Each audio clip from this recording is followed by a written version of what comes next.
Ingrid Lyne was a beacon of light in the bustling city of Seattle, a devoted mother and a compassionate nurse. But on a fateful night in April 2016, her world was shattered, and her story took a dark and twisted turn. Some of the most perplexing mysteries and shocking crimes that have gripped the world. Today, we're diving deep into the chilling case of Ingrid Lyne, a story that still haunts many to this day. In the bustling city of Renton, Ingrid Lyne, born on a warm August day in 1975 in Arizona, Ingrid was destined for greatness from the start. After graduating from Canyon del Oro High School in Tucson in 1993, Ingrid pursued her passion for nursing.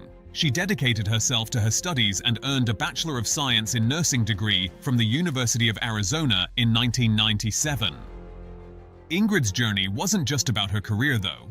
She also found love and started a family with a man named Philip Lyne. Together, they welcomed 3 beautiful daughters, Reese, Brooke, and Noel. But as life often does, challenges arose, and Ingrid and Philip faced difficulties in their relationship. Despite their efforts, the strain became too much to bear, and in 2014, Ingrid made the difficult decision to divorce Philip. It was during this challenging time that Ingrid turned to the world of online dating in search of companionship and love. Through a dating site, she met someone who seemed to offer her solace and understanding. On April 8, 2016, after a month of talking online, Ingrid decided to take a leap of faith and agreed to go on a date with this mysterious person she'd met online. Leaving her daughters in the care of her ex-husband, she set out for what she hoped would be a new beginning. They chose to attend the opening game of the Seattle Mariners, a thrilling baseball event that filled the air with excitement. The next day, on April 9, 2016, Ingrid's ex-husband, Philip, arrived at her Renton home around 10 a.m. to drop off their daughters. As he approached the house, he couldn't shake the feeling that something was wrong. Ingrid's 2015 silver Toyota Highlander was nowhere to be seen. Concerned, he knocked on the door repeatedly, but there was no response. He tried calling her multiple times, but Ingrid didn't answer any of his calls. The situation seemed strange and suspicious. If Ingrid had indeed left the house, it didn't make sense for her phone and purse to be left behind. Ingrid's mom called the police and reported her missing. The Renton Police Department arrived promptly. The police wasted no time and embarked on a door-to-door inquiry, questioning the neighbors in search of any clues.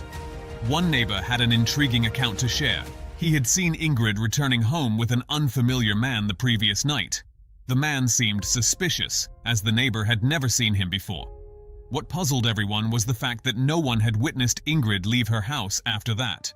The question lingered: who was this man? And if Ingrid came home but wasn't seen leaving, where could she be? Suddenly, a thought struck Jorga's mind. She and Ingrid shared a Verizon account. Curious to find any clues, she checked the phone records and discovered a recurring phone number Ingrid had received numerous calls from, even on the day she went missing. Entering the number into Facebook, to her surprise, a profile of a man named John Charlton appeared.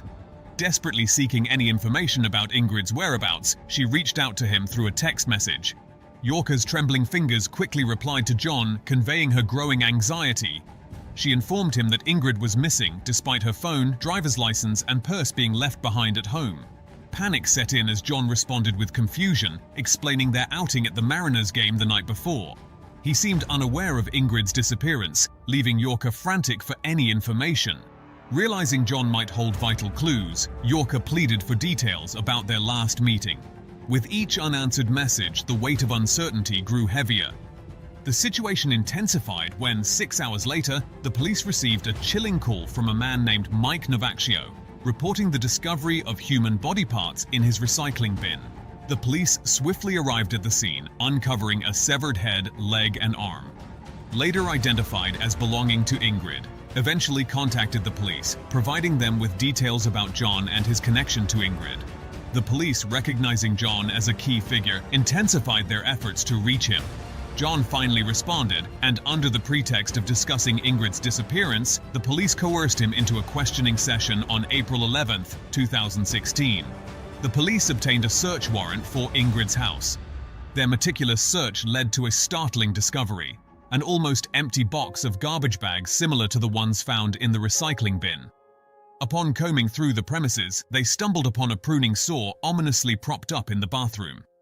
Closer examination revealed traces of blood, tissue, and bone on the saw's teeth, indicating its use in Ingrid's dismemberment. Further investigation revealed blood in the bathtub drain, suggesting that Ingrid had been dismembered in her bathroom. The police's search efforts intensified, and on April 15, 2016, they received a chilling call from Michael Mullen, who discovered a torso in his recycling bin. The torso, with a pierced belly button like Ingrid's, confirmed their worst fears.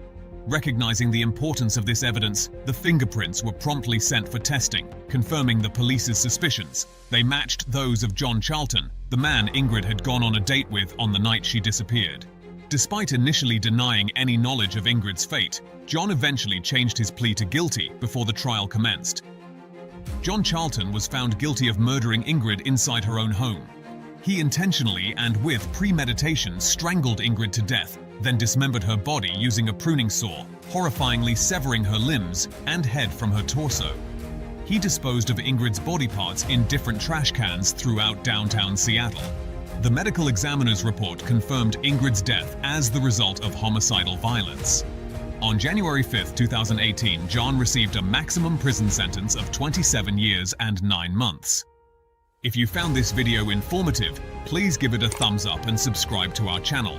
Remember to hit the notification bell so you never miss an update.